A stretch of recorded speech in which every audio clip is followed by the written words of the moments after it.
Hello student, कैसे हैं आप सब। आज हम डिस्कस करेंगे हीट का ट्रांसफ़र कैसे होता है और साथ में हम देखेंगे इंसुलेटर क्या होते हैं, कंडक्टर क्या होते हैं, ये सारी चीज़ें इस क्लास में डिस्कस करेंगे। एक चीज़ और स्टूडेंट्स, किसी भी चीज़ को पढ़ने के लिए चाहे आप कहीं से ही पढ़ें, पर प्लीज़ फोकस लगाएं, आप फोकस से पढ़ें, ठीक है। कोई भी चीज़ पढ़ें ध्यान से पढ़ें। तो स्टार्ट करते हैं आज की क्लास, जो कि है transfer of heat. You might have observed that a frying pan become hot when kept on flame. आपने ऑब्ज़र्व करा ही होगा कि फ्राइंग पैन जो होते हैं, अगर आप उन्हें फ्लेम पे रख दो तो काफ़ी हॉट हो जाते हैं, है ना। क्यों होता है ऐसा? क्योंकि जो हीट है वो पास हो गई है फ्लेम से यूटेंसिल्स में, ठीक है। यही तो रीज़न होगा, जो हीट है वो पास हो गई होगी हमारे बर्तनों में, इसलिए तो बर्तन गर्म हो गया जो फ्लेम पे रखा है हमने। When the pan is removed from the fire, it slowly cool down. और जब क्या होगा, जब फायर से हम वो जो यूटेंसिल है उसको रिमूव कर देंगे तो वो धीरे धीरे ठंडा होने लगेगा। वो ठंडा क्यों होने लगेगा, उसका रीज़न क्या है? उसका रीज़न ये है कि जो हीट है, हीट जो है ट्रांसफ़र हो जाएगी पैन से टू द सराउंडिंग्स। सराउंडिंग्स में जो पैन की हीट है वो सराउंडिंग्स में ट्रांसफ़र हो जाएगी। तो आपको इसमें दो केसेस पढ़ने हैं। पहला केस तो होगा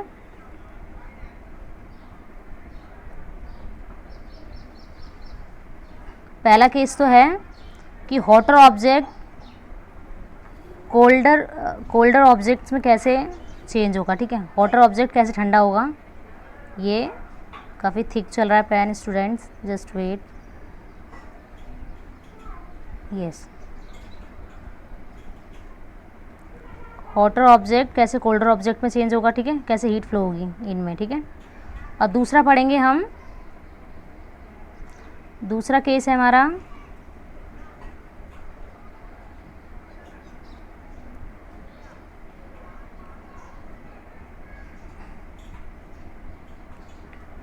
कि हॉटर ऑब्जेक्ट कैसे कोल्डर ऑब्जेक्ट में इनकी हीट ट्रांसफ़र होगी, ठीक है। हॉट ऑब्जेक्ट है तो उसकी हीट कैसे कोल्डर ऑब्जेक्ट में हीट ट्रांसफ़र होगी, ये देखेंगे। तो हीट फ्लो कैसे होती है ये देख लेते हैं।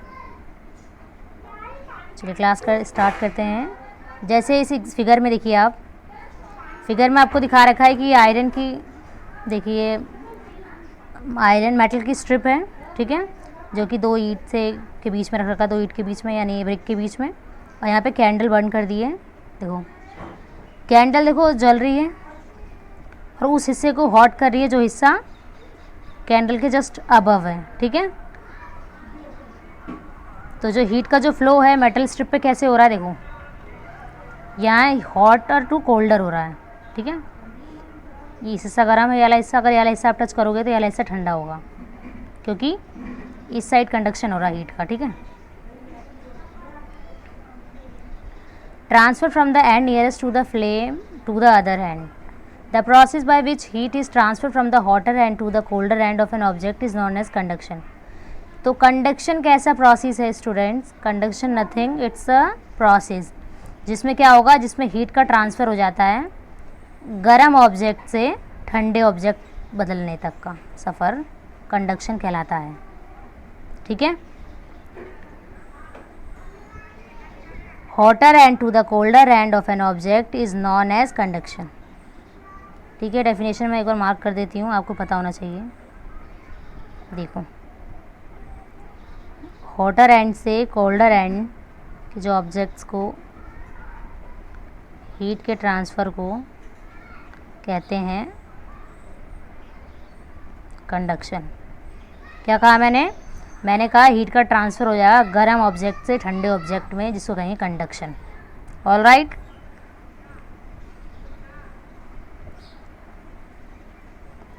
ऐसा एक और एग्जांपल दे रखा है, जैसे कि देखो कैसे कंडक्शन हो रहा है हीट का। डिफरेंट मटेरियल में अलग अलग होगा कंडक्शन, अलग अलग होगा, किसने कहा? देखते हैं फिर कैसे है। देखो ये स्केल दिख रहा है आपको, देखो यहाँ पर ये जार है, जार में ये जगह जब पानी दिख रहा है ना, एकदम हॉट वाटर है, गर्म पानी। इसमें हमने अपना कंपास डाल दिया, पेंसिल, स्पून, स्केल, वॉटएवर, ठीक है। इसमें हम क्या चेक करें? कंडक्शन चेक करें कि कौन कंडक्ट करेगा हीट को। देखो स्केल को आप टच करोगे, ये पानी वाले हिस्से, जिस हिस्से में पानी को टच कर रहा है, तो ये हिस्सा काफ़ी गर्म होगा, और जबकि इसके अबव द जार है वो हिस्सा ठंडा होगा, क्योंकि हीट का कंडक्शन सिर्फ इस एरिया में हो रहा है, ठीक है। इसलिए कंडक्शन जो हीट का होगा डिफरेंट मटेरियल में होगा।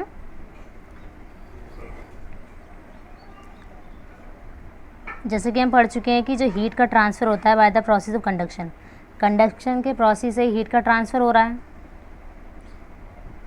तो क्या जो सारे सब्सटेंस हैं वो कंडक्ट करते हैं हीट को ईजिली? तो जो मेटालिक पैन होता है जो कुकिंग के लिए यूज़ करते हैं हम, उसमें ना उसके हैंडल्स होते हैं वुडन और प्लास्टिक्स के होते हैं। और क्या इसमें लिखा है कि क्या आप लिफ्ट कर सकते हैं गरम बर्तन को बिना हैंडल के, बिना प्लास्टिक और वुडन हैंडल के? तो ये ऐसा नहीं हो सकता और ऐसा करना भी नहीं चाहिए बच्चों, क्योंकि वो एरिया कंडक्ट कर चुका होगा हीट को, तो काफ़ी गर्म होगा वो एरिया ना। अब क्या है स्टूडेंट्स, आगे हमें पढ़ना है कंडक्टर और इंसुलेटर्स क्या होते हैं, राइट। तो चलिए जल्दी से ये देख लेते हैं कंडक्टर्स क्या होते हैं। कंडक्टर्स और इंसुलेटर्स क्या होते हैं? कंडक्टर ऐसे मटेरियल हैं जो कि हीट को अलाउ करेंगे, ठीक है। हीट को अलाउ मीन्स हीट उनको हीट से कोई दिक्कत नहीं, हीट उनकी फ्रेंड है, ये समझ लीजिए आप, ठीक है। हीट को अलाउ करेंगे, उनके थ्रू हीट पास होगी। देखो एल्यूमिनियम, आयरन, ये कॉपर, ये सब में हीट ईजिली कंडक्ट कर लेते हैं ये सब, ठीक है। और इंसुलेटर्स क्या होते हैं? इंसुलेटर कंडक्टर के ऑपोजिट होते हैं। ये क्या करते हैं? ये ऐसे मटेरियल होते हैं जो कि हीट इनका एनिमी होता है, यानी ये हीट को अलाउ नहीं करते हैं। जैसे प्लास्टिक हो गया, वुड हो गया, ये पुअर कंडक्टर होते हैं इंसुलेटर्स। पुअर कंडक्टर किसके होते हैं? हीट के, ठीक है। 2 डेफिनेशन मैंने आपको बताई है, आपको पता ही होनी चाहिए। जैसे मैं आपको यहाँ मार्क कर देती हूँ। कंडक्टर्स क्या होते हैं? कंडक्टर ऐसे मटेरियल होते हैं जो हीट को अलाउ करते हैं, यानी फ्रेंड है। Conductor is a friend of heat, ठीक है। हीट को अलाउ करेंगे तो कंडक्टर्स हो गए। एग्जाम्पल क्या हो गए? एल्यूमिनियम हो गया आपका, आयरन हो गया, कॉपर हो गया। और इंसुलेटर्स क्या होंगे? इंसुलेटर होंगे, इंसुलेटर के लिए मैं आपको अलग मार्कर से हाईलाइट कर देती हूँ।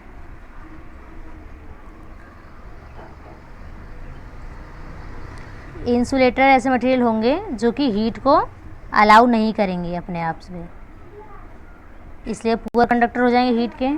All right. एग्जाम्पल के लिए प्लास्टिक हो गया और वुड, जो कि ये इंसुलेटर है, ठीक है।